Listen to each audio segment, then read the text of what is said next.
We did not finish yet the chapter of An-Najasat, the last part of the chapter of An-Najasat, the impurities, the rulings of it, وَإِزَالَتُهَا, and how to remove it and how to clean the Najasat.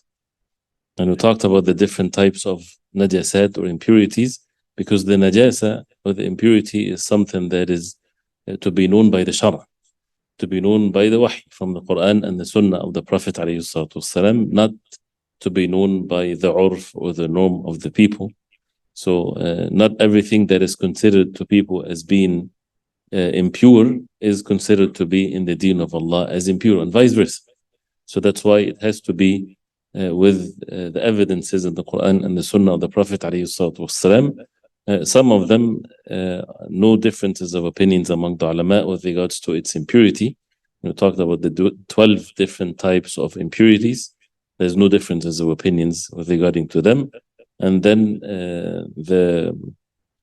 the six mentioned here, there are differences of opinions whether it's impure or not. And then what's to be overlooked from some of the things that people might consider impure when it's not. So hopefully this is clear. So just to count them, or everybody's okay on this. So we stopped at كيفية تطهير النجاسات, how to purify or to clean the najasat. In the very beginning, we took that النجاسة either عينية or حكمية. عينية means it's najas, it's impure in itself, in its essence. So this najasa, you cannot clean it. It's always going to be impure. Like the meat of the pork, for example. This is always going to be impure. You cannot clean it and then it becomes something else.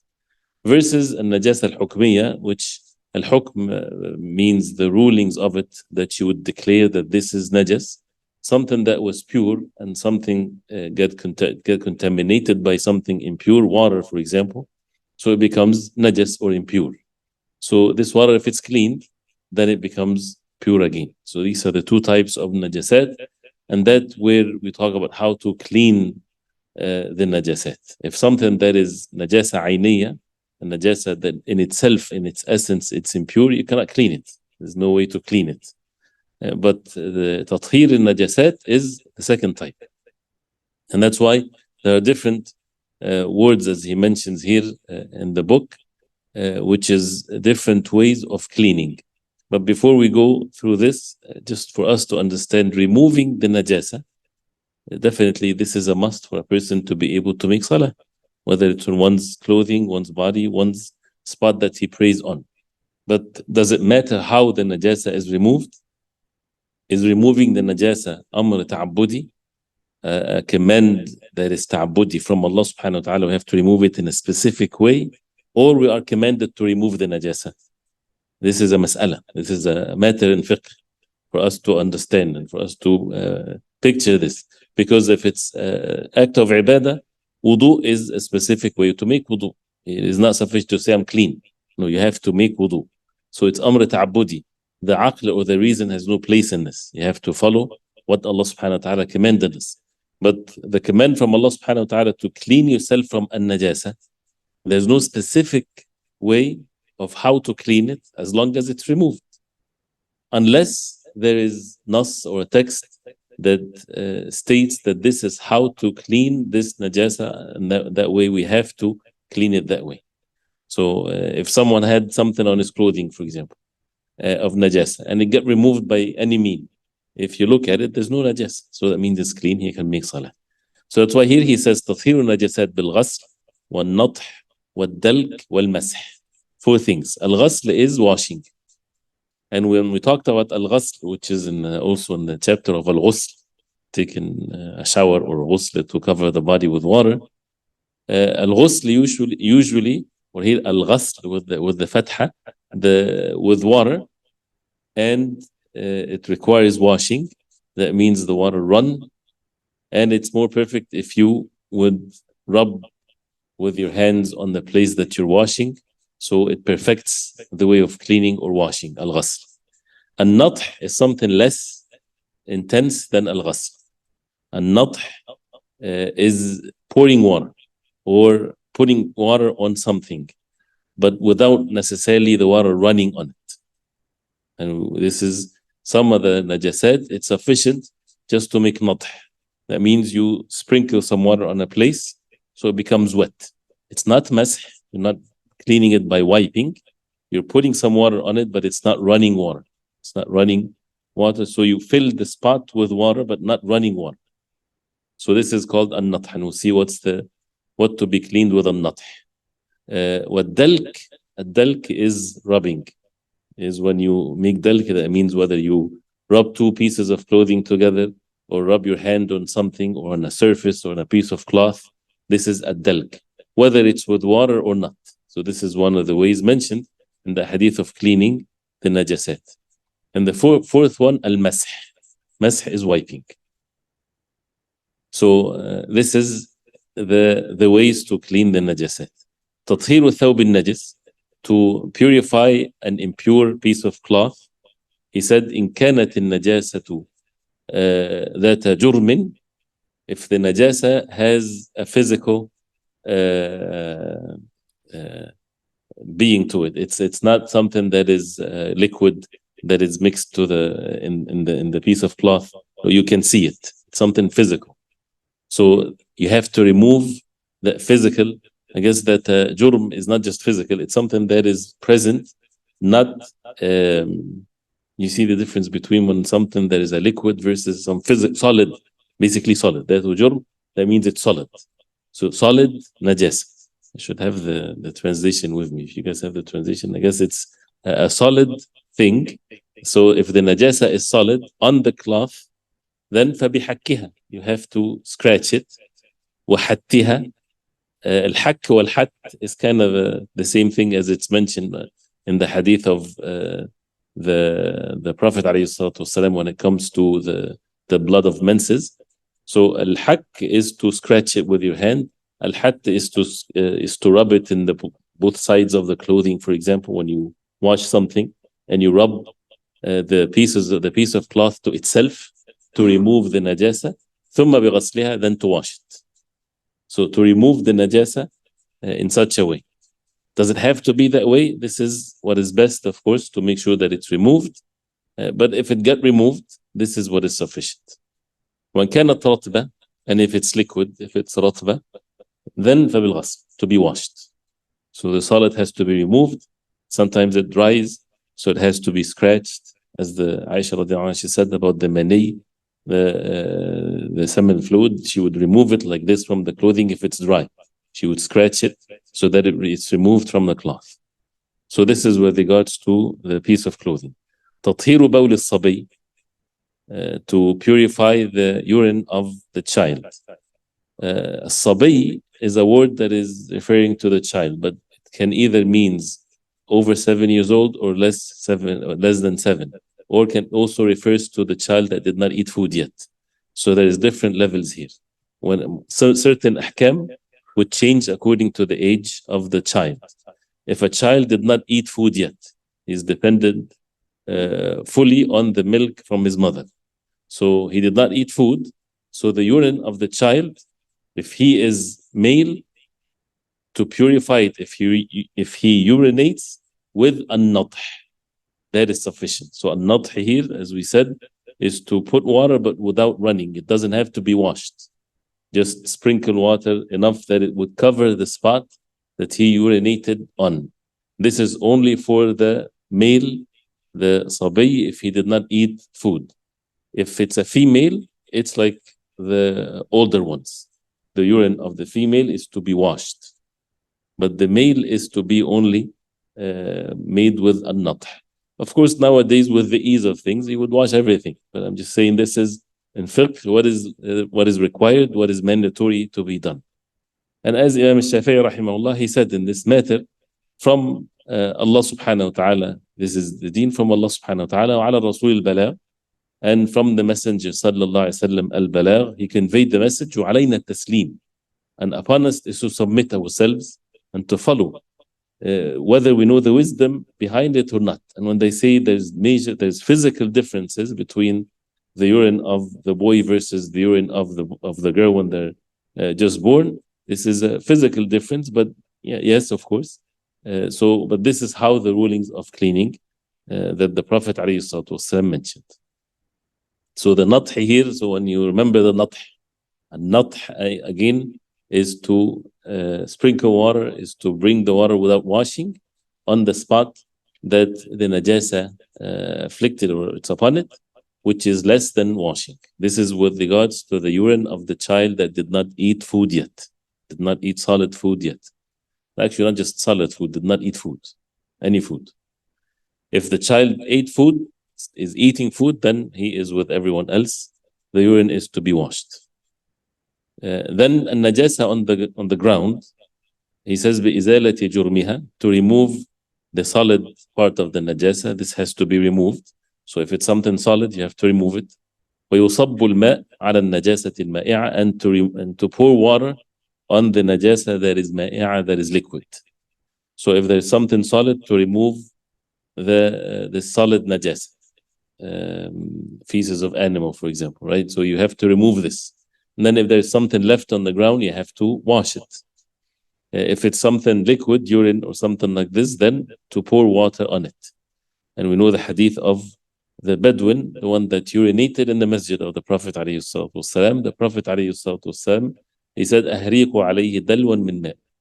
أهريق عليه, pour on what this urine is, pour on it a bucket of water. And that's it. So, but of course, the ground is from dust, so that would take care of it. So to recognize the type of surface that you're cleaning, as long as the najasa is removed, this is what is valid. So it doesn't have to be, for example, rubbed or anything like this. It's enough to pour water on it. If it's in a carpet or something like this, what matters is to remove the najasa.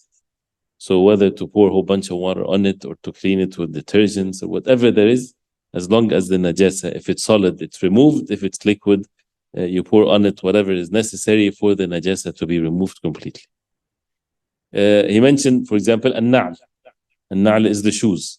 If the shoes has najasa as a result of walking on something that is impure, bidalkihi, to rub it on the ground. That's sufficient. You don't have to wash it. Right? And the purification that you would judge that the na'l or the shoes is pure, you can pray in it, wear in it.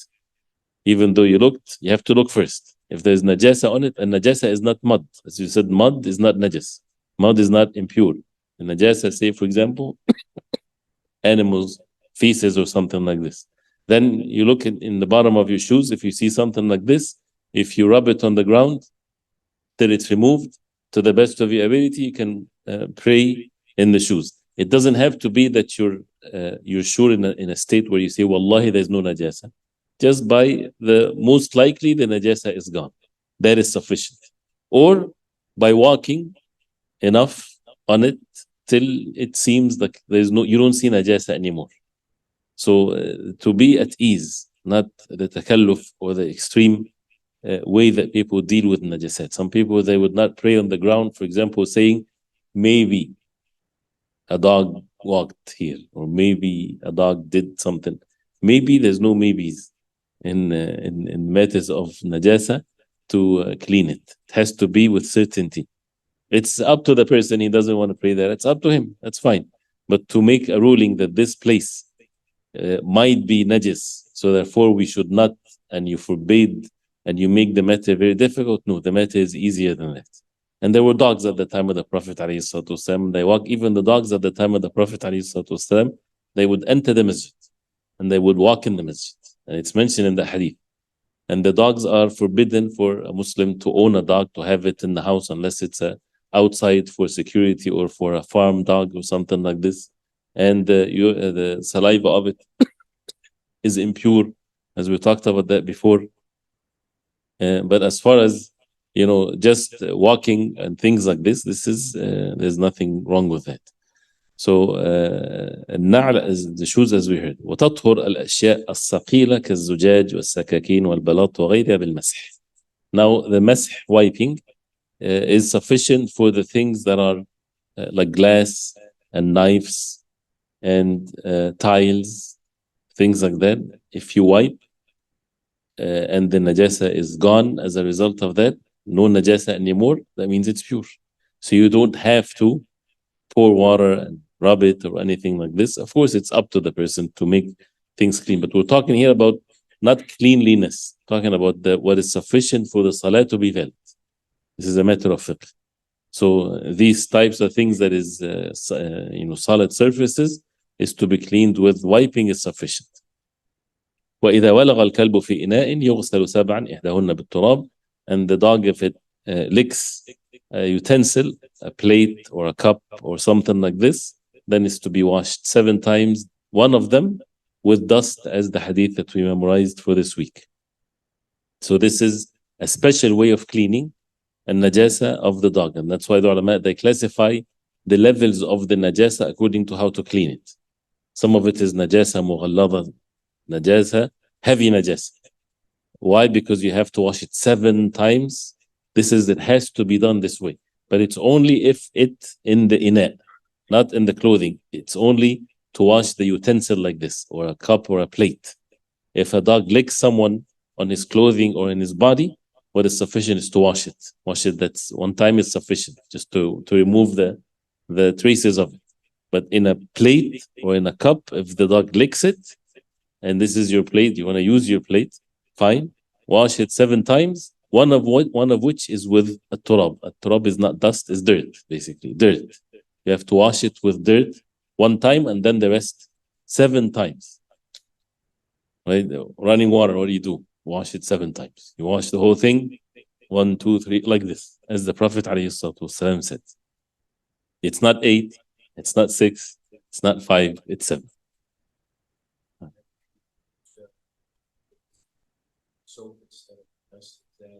No. Can you use soap instead of dust when it comes to the cleaning the plate that a dog licked from it?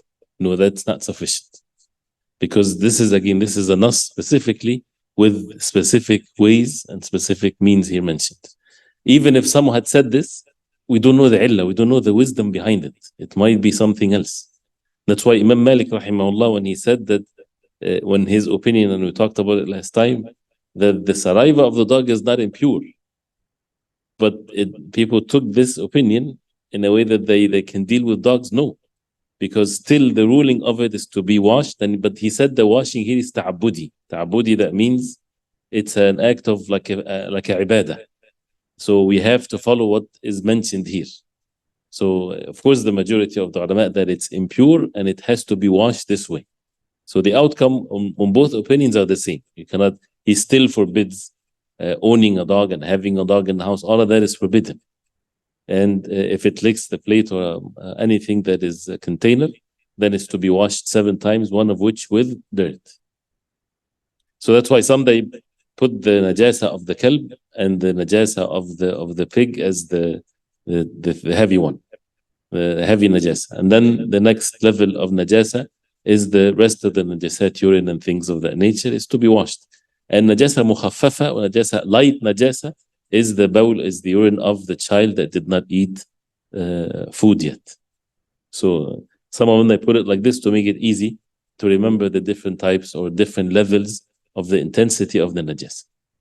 So all the najasat are to be cleaned with ghasla is sufficient unless it's dog saliva, and there's the nath for the urine of the child that did not eat food, and ad-dalk, as we heard, is to rub things if it's needed, and al-mash is sufficient for solid surfaces. That is sufficient if the najasa is removed. Right, so this is no. Right, the only one is ta'abudi is the dog, yes. Or I'm saying this is what Imam Malik rahimahullah said. But yes, it's to be washed this way. But the Jumhur, they say this is how to clean it, and this is the only way to clean the najasa. So it's and that's why many of the ulama, they said that cleaning the najasa with water is a must. So even if it's removed otherwise. No. Then the next chapter is a tayammum. Tayammum is the next one. And a tayammum, like the wudu and the ghusl, the same ways of studying these chapters of tahara, of purification, the definition of it, linguistically and religiously, and some of the masail here. And as we agreed upon before, that our goal here is to make sure that we have the masail clear, have these masail, one mas'ala after the other, one point after the other, with matters of fiqh, to understand it, and just to take one ruling without going even to the evidences behind things as the first stage, inshallah. What's the definition of at-tayammum linguistically?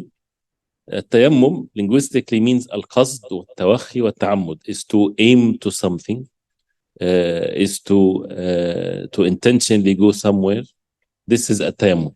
وَلَا تَيَمَّمُوا الْخَبِيثَ مِنْهُ, as Allah subhanahu wa ta'ala says, do not tayammamu al-khabith, do not go after the khabith when it comes to the money and things like this. Do not go after it. Do not seek what's impure. So that's why tayammum, the linguistic meaning of it, has its effect in the religious meaning. It's nice of you.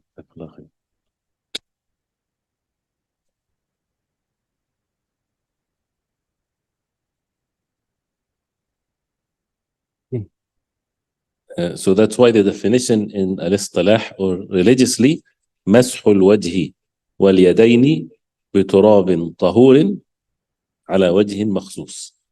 مسح, is to wipe the face and the hands, and this is how it's going to be done, as it's going to be mentioned later. Face first, face and hands, بتراب طهور, with a pure dirt, على وجه مخصوص, in a specific way, not any way, but in a specific way.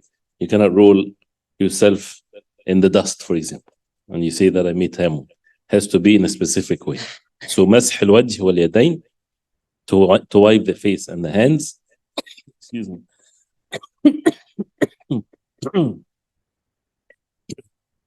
بتراب طهور, with a pure dust or dirt. And one of the things that are mentioned with the tayammum, it's from khasa'is al-ummah. One of the characteristics of the ummah of the Prophet sallallahu alaihi wasallam is that Allah gave them this mean of purification, which is a tayammum. As the Prophet alayhi salatu wasallam, he said, وَجُعِلَتْ لِيَ الْأَرْضُ مَسْجِدًا وَطَهُورًا. The earth has been made for me a place of worship and a place of purification. And this is specific for the ummah of the Prophet ﷺ. Before we get into the details of the rulings, one thing that it's not mentioned here, that the ulama differed among themselves in, and the rulings will be according to these differences of opinions. And the difference of opinions is التيمم رافع الحدث أم مبيح للفعل. When you make tayammum, does it change the hadath, makes a person in state of purification, or it's only to allow the person to make ibadah? This is a mas'ala here. The majority of the ulama, that at tayammum, it permits the person to make salah and to make ibadah. It does not change the status of a person from being in state of janaba to be in state of tahara. It just allows him to make the salah. Since everything anyway is hukmi, meaning by rulings, the human beings does not become impure as a result of being in state of janaba. Physically, there's no impurity. And it's not to be called impurity. It's not something najas. Mu'min la yanjus, as the Prophet ﷺ said. So tahara here is not a physical tahara, but rather it's a state that the person is in. So if there's no water, as we will see, and so on, is it something that changes to make the person allowed to make the ibadah or not? So put this or keep this in mind, so that you would see the masail depending on this meaning. We'll see, inshallah ta'ala, how things are in the chapter. He says, Man yushra' lahu tayammum. Who is the one that at-tayammum yushra', that means it's valid for him shar'an, religiously, to make tayammum. Is it for everybody? No, for specific individuals only. عادم الماء لفقده أو لبعده. عادم الماء, the one that does not have water. Whether it's because he doesn't have it, لفقده, or لبعده, or it's far away from him. And of course the tayammum, as we know, Allah subhanahu wa ta'ala mentioned in the Quran, فَإِلَمْ تَجِدُوا مَاءً فَتَيَمَّمُوا. If you don't find water, then make tayammum. You don't find water, what does that mean? A person doesn't have water. And to seek the water, this is a must. So a person has to look for water. He has to, if it requires for him to walk, to drive to get water, then he has to go get water, unless it's far away. And the only way for him to get water is that he has to travel, for example, far distance. Then in that case, to make tayammum. And that's why they always say that when someone lives by a river or lives by the sea or something like this, there's no tayammum for them, because they can go to the sea and get water from there, even if it's salt water. So عادم الماء لفقده أو لبعده. The second one, إذا كان به جراحة أو مرض وخاف أن يضره الماء.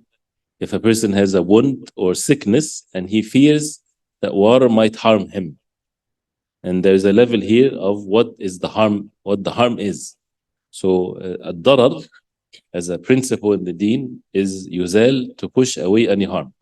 So someone has water, but he's sick.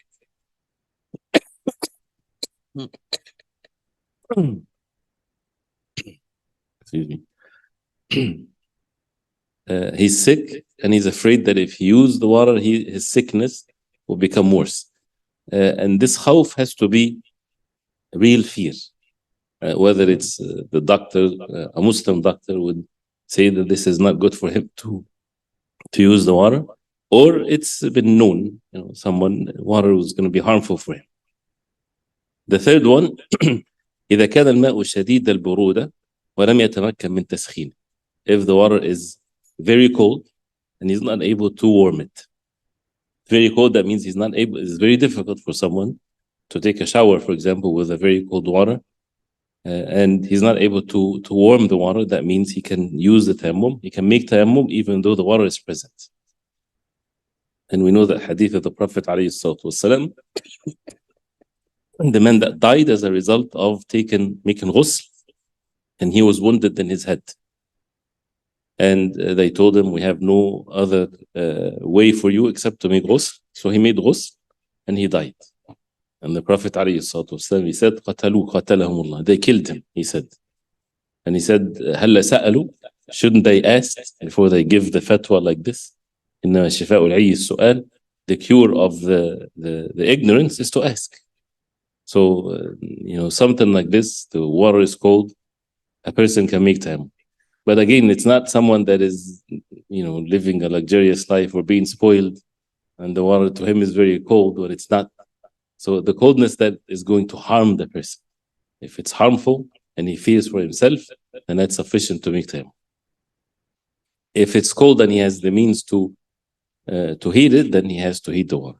And when you heat the water, actually, you don't have to heat a container full of water, right? You can heat a very small amount of water, and you put it on a container with cold water, it becomes warm.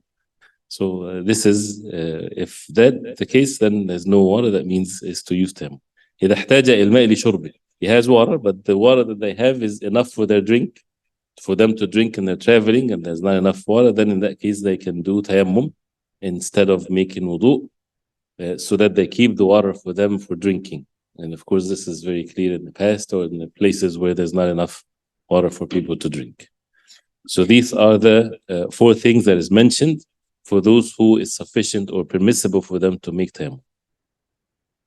شروط وجوب التيمم. The conditions for the tayammum to be obligatory. البلوغ, for someone that reached the age of puberty.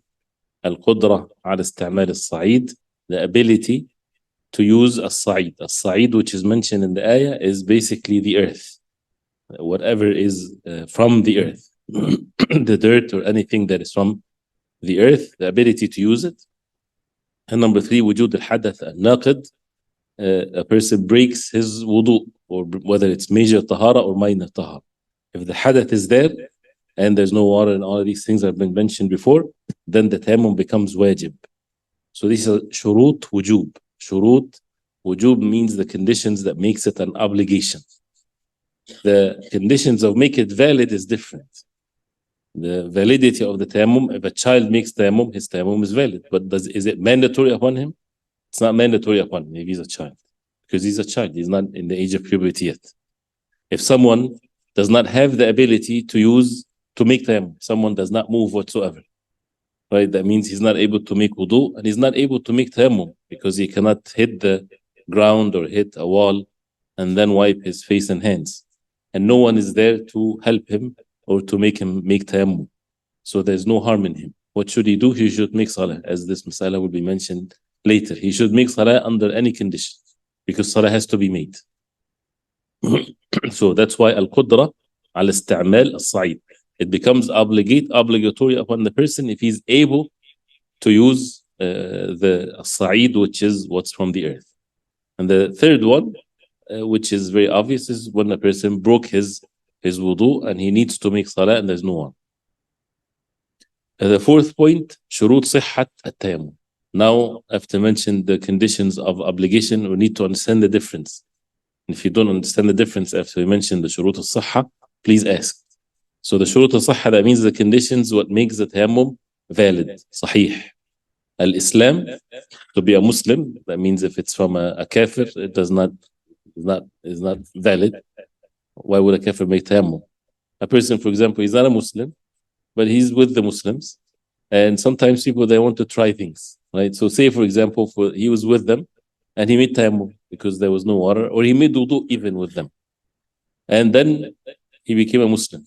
Can he pray with that wudu that he made with them before he said the shahada? No. He has to make another wudu. So sometimes a person did not say the shahada yet. He comes to the masjid, right? And people tell him, go make wudu so that you can pray with the people. So he made wudu and he prayed with the people, and then he said the shahada. Then it's time for the salah. He has to make another wudu. Because the wudu before Islam is not valid. Unless he was a Muslim before, that's a different situation. Because he might say the shahada at home or something like this. So shurut sihhat al-tayammum and shurut sihhat al-wudu, and the shurut sihha, one of the conditions of the validity of any action is al-Islam first.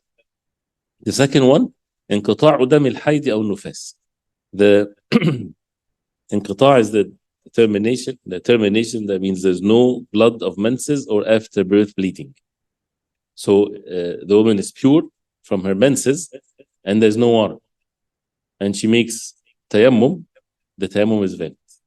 If it's before the blood is not there, then of course the tayammum is not valid.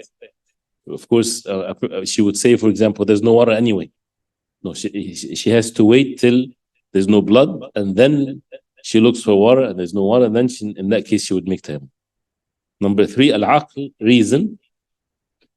And the reason is, that means a person is not insane. Sanity, that a person is not insane. And 4, wujud al-sa'id al-tahur, the presence of the pure sa'id. And a sa'id is what's from the earth. So it has to be there. Otherwise, if there's none, then there's no tayammum. Because the tayammum has to be from sa'idan tayyiba. And that's why, something like this plastic, can you make tayammum on it? No, it's not from the ground, it's not from the earth. And plastic and things like this. Unless this is fatawa, if there's a surface, glass, for example, and it's not from the earth, and a person is in a room where there's no anything originally from the earth. There's nothing whatsoever. In the hospital, for example, it's all plastic and things like this. The ulama, they say, if he doesn't have dirt, then if there's a surface that if you touch it, it makes your hand feel that you have dust, which is not a good sign, I guess, if it's in the hospital. But that means you can make tayammum with this. A dashboard of the car, for example. If you feel علق شيء من التراب, that means you find the feel of the dust in your hand. So it has the same effect. So this is from a sahih. But this is if a person doesn't find any other source from the ground. So these are shurut sihh. So we have shurut wujub and shurut sihh, conditions that makes a tayammum wajib, obligatory, which is, as you see, al-Islam is not shart wujub. If a person becomes a Muslim, does he have to make wudu right there? Of course, we talked about al-ghusl, yes. But al-wujub, meaning that it becomes obligatory immediately, or makes it obligatory for him if he needs to make salah, which is here al-bulugh. And al-qudra al-isti'mal al-sa'id, the ability to use. If he doesn't have the ability, it's not wajib upon the person. If he's a child, it's not mandatory upon him. And if he did not break his wudu, is not mandatory upon him. As-sihha, the validity. Islam versus disbelief. One thing to make it easy to know the difference between both, look at the opposite of it. Al-bulugh versus age of puberty versus a child. Child is not obligatory of, from him to make tayammum. But if he makes tayammum, it's valid. So it's valid for him. It's sahih if he does it. But if it's not obligatory upon him. Shurut al-sihha, al-Islam, because a disbeliever, it's not valid. And the انقضاء دم الحيض والنفاس والعقل, and the presence of a Sa'id al-Tahur. Is it clear? Then فروض التيمم.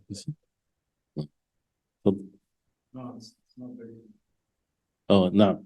شروط الوضوء وجوب and شروط الصحة, meaning these conditions makes it when does the tayammum becomes obligatory upon the person, which, as we said here, the first one is al-bulugh, meaning a child, tayammum is not wajib upon him. It's not obligatory upon a child to make tayammum, right? But if he makes tayammum, is the tayammum valid for him or not? Valid, but it's not wajib. It's not mandatory for him. It becomes mandatory for him if he reaches the age of puberty, which is the same for wudu and everything else. Saleh. Hal is the bulugh, reaching the age of puberty, a condition for obligation or a condition of validity? It's a condition for obligation, not a condition for the validity of the act. If a child makes hajj, his hajj is valid, he gets rewards, his parent gets reward, but it's not the hajj of Islam, does not count as hajjatul Islam. It's not mandatory for him. So this is with the wujub. And the same thing, for example, al-qudra ala isti'mal al-sa'id, the ability to use the surface from the earth. If a person doesn't have the ability, then tayammum is not wajib upon him if there's no water and so on. So someone doesn't have water, and he wants to make tayammum, but he's not able to use the sa'id or from the earth, then tayammum is not wajib for him. It's not mandatory upon him.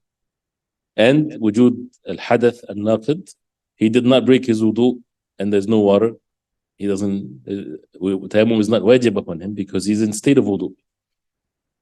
When it comes to the validity, these are the conditions of what makes it valid, makes it sound, but not necessarily that it's wajib. So al-Islam, for example, for someone's tayammum to be valid, he has to be a Muslim. For the tayammum to be valid, it has to be without any blood of haid or nufas. And the aql and wujud al-sa'id al-tahur. Is it clear? طيب. Anything questions of this? طيب. The next one is furud al-tayammum. Furud al-tayammum, the obligations or the pillars of al-tayammum. First one is al-niyyah. Some they put the niyyah in the conditions, some they put the niyyah in the pillars. So al-niyyah. Number two, as-sa'id al-tahir. As-sa'id al-tahir, which is the pure sa'id or the pure ground from the earth. And the third one is ad-darba al-ula, the first hit of the ground, or what's originally from the ground. So because some said there's a second one, right? So but the first one is what's a pillar. And wiping the face and the palm. So an-niyyah, the pure sa'id, which is the pure earth, and the first hit, and wiping the face and the hands.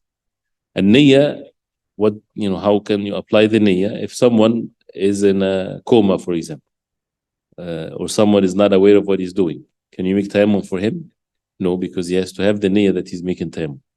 That's different that he does not have the ability to make tayammum. He doesn't have the ability, but you can make tayammum for him. You make him make tayammum. He's not able to move his hand, for example. But his intention is that he's making tayammum. So this is a pillar. And of course, as-sa'id al-tahir, if there's no sa'id tahir, there's no tayammum. And the first hit and wiping the face and the hands.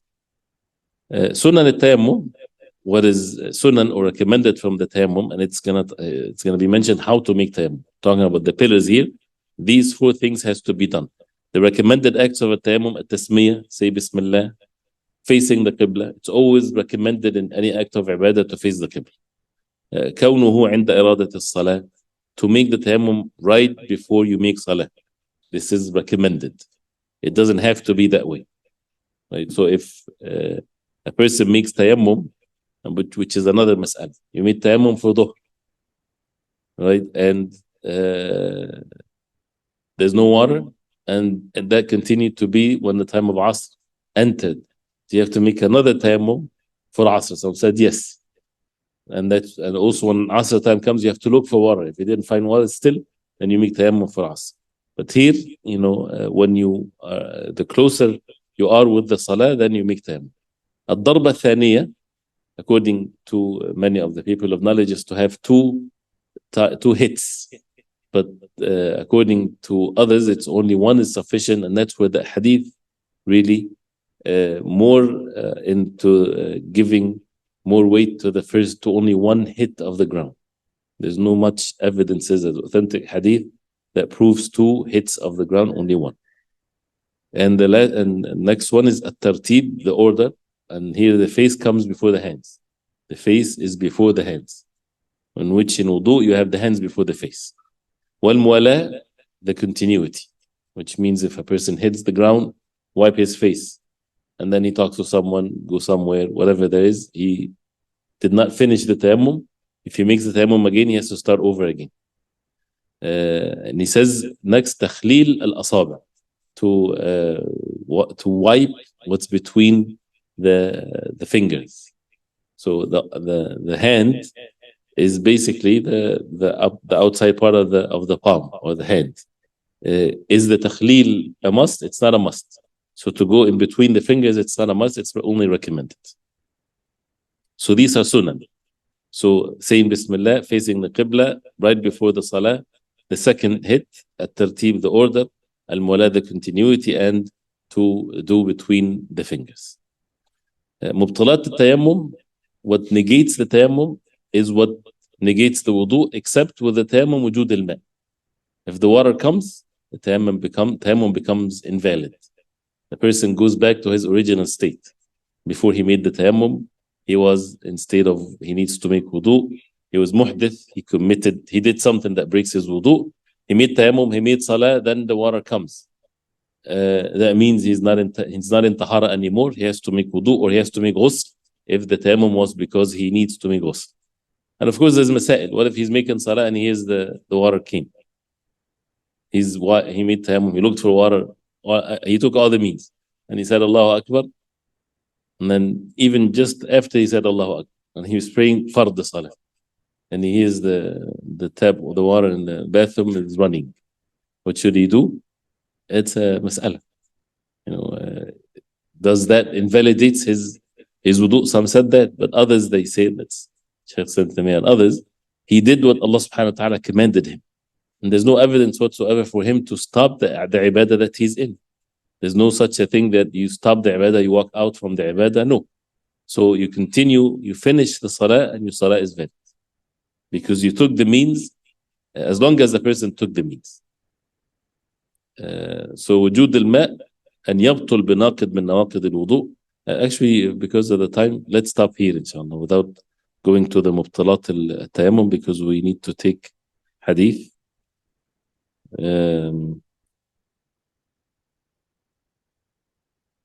But and even though we will talk about how to make tayammum, which comes later, but it's just to hit one hit to the ground or to the surface that is from the ground, one hit only.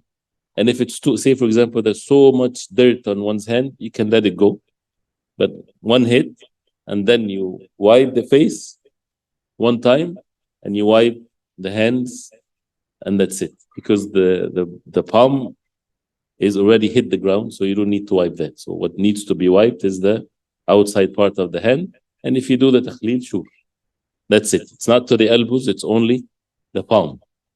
But we'll talk about that inshallah ta'ala. No. At-tayammum, yes, the right is before the left, yes. It's always sunnah it's always recommended to do the right first. And when it comes to the hadith number 59, inshallah. And with the hadith, again, If you can only memorize the point of reference of the hadith, that's sufficient, inshallah. And people are in level. I'm not saying that this is for everybody. If you memorize the entire hadith, everyone that whenever they recite from memorization, it's recorded what did they memorize, what did they recite, whether it's the entire hadith or just what the Prophet ﷺ said, or even in matters of fiqh, what is the point of reference. This is all fine. That's why, so that everybody, inshallah, try to memorize to the best of their ability, and don't say I'm not able to. Even just few words, it is sufficient, inshallah. So hadith number 59, عن أنس بن مالك رضي الله عنه. Say, so that we know how to read it good, inshallah. عن أنس بن مالك رضي الله عنه قال جاء أعرابي فبال في طائفة المسجد. فبال في طائفة المسجد فزجره الناس. فزجره الناس فنهاهم النبي صلى الله عليه وسلم. فنهاهم النبي صلى الله عليه وسلم. فلما قضى بوله أمر النبي صلى الله عليه وسلم بذنوب من ماء. بذنوب من ماء فأهريق عليه. فأهريق عليه. الحديث is متفق عليه. So Anas radiallahu anhu, he said, جاء أعرابي. أعرابي, Bedouin from Arab. جاء أعرابي. And Arabi, even everybody's Arab. But the Arab is, as mentioned also in the Quran, those are not the ones that are living in the city. Those are the ones that has no place, nomads. They travels and they live in the desert. They're not in, so their akhlaq, their manners are different. They're rough. They're not used to the social life of things. And that's why the Sahaba used to love for the Arab to come, because they ask whatever comes into their tongue, they say it. No, they did not learn the etiquettes of doing things so that they would get to learn from them. So Al-Arabi, he came, فَبَالَ فِي طَائِفَةِ الْمَسْجِدِ. Bal, that means he urinated. Ta'ifa is a group, right? When it talks about individuals. But Ta'ifatul Masjid, if it talks about a structure, that means a part of the masjid. Like Ta'ifa is a group of people, that means it's part of the people. So Ta'ifatul Masjid, or Nahiyatul Masjid, part of the masjid on the side. He did not do that in front of the people. You know, it's a big structure, dust and dirt and things like this. So he went on the side and he urinated. فزجره الناس. People, زجره الناس. الزجر is when you scold someone, you know, saying something to him, what's wrong with you, what are you doing, things like this. فنهاهم النبي صلى الله عليه وسلم. The Prophet صلى الله عليه وسلم forbade them, and the hadith came in many narrations. They start moving, getting up to stop him from what he's doing. And the Prophet عليه الصلاة والسلام نهاهم, he forbade them from doing so. And he said, لا تزرموا عليه بوله, in some of the narrations, do not stop him from urinating, because this is harmful for him, and it's even more najasa in the masjid. How can you stop someone when he already start urinating? So he forbade them. فلما قضى بوله, when he finished urinating, أمر النبي صلى الله عليه وسلم, the Prophet صلى الله عليه وسلم أمر, commanded, بذنوب من ماء. الذنوب is a bucket of water, not a cup of water. الذنوب مثل ذنوب أصحابهم فلا يستطيعون, a big container, but not huge, something that a human being can carry. Someone that has a little bit of effort, he can carry it. A bucket of water. فأهريق عليه. أهريق, poured on the spot that he urinated, and that was sufficient. So this is what the hadith. So if someone wants to, just to the point of reference here is that the noob of water was sufficient, فأهريق عليه, and the rest, of course, to know it. And of course there's ahkam from this, and there's akhlaq to be taught, and the manners of the Prophet ﷺ, and how the Prophet ﷺ advised them and things of that nature. But the point here is, this is the way to purify the urine. If it's on the ground, is to pour water. This is sufficient. If a person wants to do more, sure, if it's a different surface, as we heard, the goal is to purify the place or the surface from the urine. That is what is sufficient, inshallah. Any questions? Let's see if there's any questions here. Okay. Can you repeat the meaning of غسل, نطح, دلك, and مسح? الغسل is washing with running water. النطح is the water that is not necessarily with running water, but rather water that comes with sprinkling or putting some water on the spot without running. So it's a lesser intensity of al-ghasl. Al-dalk is to rub with one's hand. Al-mash is to wipe. And the different types of things to be used. Can you use a stone like a marble countertop for tayammum, since marble is from earth, even though there might not be any dirt on it? The marble, if it's very clean and things like this, it cannot be used for tayammum, because as-sa'id al-tahir, something has to get attached to the hands, even though you don't see it, but there has to be the dirt has to be in the hand for a person to use it. The pure soil, does that mean the brown dirt? What is the ruling on concrete or grass or something like that? Concrete is fine, as long, again, as you feel something in the hand. The grass, some said, again, if you feel something in the grass has dust on it or something. But the grass itself, like that, as-sa'id is the dirt, is the earth that is basically the dirt in the earth, that you feel something in the hand as a result of hitting it. That's why hitting it is there for something to be present on the hand. Like the pure soil, does that mean? Okay. Anything else, inshallah? We'll talk more, inshallah ta'ala, about the tayammum. The najasa of blood of the udhiyah animals, are they considered najasa? Now, the blood of the udhiyah, the blood from the cow, the sheep, or the goat, when it comes out, الدم المسفوح is najis, and it's agreed upon. Al-masfuh is the gushing blood. So it's the first portion of the blood that comes with force. This is najis. And after that, it's not najis. The blood that stays in the meat, it's not najis. It's only the first portion of the blood that comes out in force. This is najis.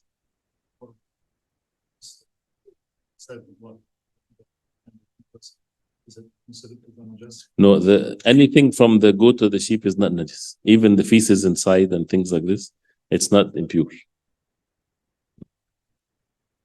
That blood touches the shoe?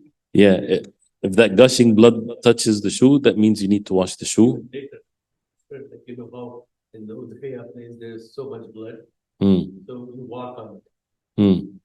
Yes. You didn't see that was the gushing blood, or right. Yes, if it comes into the shoes, even if it's afterwards, is to wash it.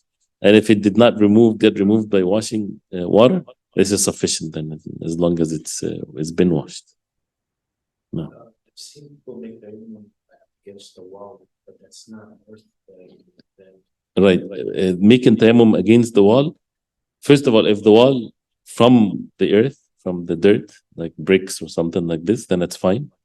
If it's not, but you can feel something when you hit your hands on the wall. You feel something in your hand. You feel there's dust came into your hand. That means it's fine also to use for tayammum if there's no other place to make tayammum from. You mentioned that hitting once is sufficient, right? And then you can wipe your face and hands. Yes. But then you mentioned something about hitting twice. The question about the hitting twice, majority of ulama, they say the hitting second one is a recommended act, because there's some hadith, but the hadith are not authentic. So those who say that it's only one hit is based on the authentic hadith that the Prophet ﷺ only mentioned one hit. So, but this is a mas'ala that has differences of opinions now. The word dhanub means sins. So what does it mean in this hadith? Dhunub is sins, and dhanub with a fatha is the word used. So you can find relationship, which is basically a dhanub is the container that things are contained in it, and that's what the effect maybe of the sins, but it's not the sins, it's dhanub. Also, what does uhriq means? Uhriq means pouring. Something is poured and not just using water. So ahriqu alayhi, that means pour it, and it's the actual flow of water that falls from a container down. Because of the salah, inshallah, we'll stop here, and if there's anything after the salah, we can do that. الحمد لله رب العالمين والصلاة والسلام على أشرف المرسلين نبينا محمد وعلى آله وصحبه أجمعين. Before the salah, we were reading the hadith of the Prophet عليه الصلاة والسلام, the hadith of Anas ibn Malik رضي الله عنه, that جاء عربي فبال في طائفة المسجد. A Bedouin, he came and he urinated on the side of the masjid. So فزجره الناس, the people, they scolded him, they were about to stop him from this evil act, spreading najasa, impurities in the masjid. And the Prophet ﷺ, as the hadith says, فَنَهَاهُمُ النَّبِيُّ صَلَّى اللَّهُ عَلَيْهِ وسلم, the Prophet ﷺ forbade them from doing so, from stopping him. Another narration, لَا تَزْرِمُ عَلَيْهِ بَوْلَةً, do not stop him from completing and finishing his urination. And أمر النبي صلى الله عليه وسلم, he commanded the Prophet ﷺ بِذَنُوبٍ مِّن مَاءٍ, container of water, فأهريق عليه, it was poured on the place of the impurity. And the hadith has great benefits, but one of which that was mentioned with regards to purifying the najasa, if it's on the ground, with whatever removes the najasa. And the najasa al-mukathara, that means you have some najasa, some impurities. You put water on it, you pour water on it in such a way that the water becomes much more than the najasa, that takes care of the impurities. And of course, it depends on the different surfaces, as it's been mentioned. But also, one of the great benefits to learn from this is, of course, the akhlaq and the manners of the Prophet ﷺ, and many great benefits that the ulama had mentioned. And that the Prophet ﷺ, when he stopped the Sahaba radiallahu anhum from stopping this man from what he was doing, even though he was doing something wrong, but because he was not aware of things, he was ignorant about the matter. And that's why the ulama, and this is the point that I want to make here very briefly, inshallah ta'ala, we have to differentiate between al-jahil, between the one that is ignorant, doesn't know, versus the one that knows. So if the same case was done by someone knowingly that this is an evil thing, or this is a matter of impurity, and intentionally he's going in the masjid to do something like this, the Prophet ﷺ, the answer or the reply would have been different. And that's why al-jahil yu'allam, the one that doesn't have the knowledge, the patience is needed for him to be educated. And we learn from this, for example, someone did something in the masjid out of ignorance. He doesn't know. Someone that doesn't come often to the masjid, so did something. Allah subhanahu wa ta'ala knows best. Many things can happen. So sometimes you would find people would scream at him and yell at him. How can he do this in the masjid? He doesn't know. And if he's someone that intentionally doing this, yes, he is to be dealt in a different way, because he knows and he's intentionally trying to do harm to the masjid. But things that people, they need to be welcome to come to the masjid. And if something happens, then for them to be educated and for them to learn what the haqq is. And that's why the Prophet ﷺ would educate those who do not know, versus those who are with him, the Sahaba radiallahu anhu. And that's why those who are learning, even the ulama, they might be sometimes tough on them and very strict with them, because they know and they ought to be the ones to be example for others, versus those who are not aware of things, so they are to be treated in a more kind way because of, again, the lack of knowledge. So we ask Allah subhanahu wa ta'ala to make us benefit, inshallah.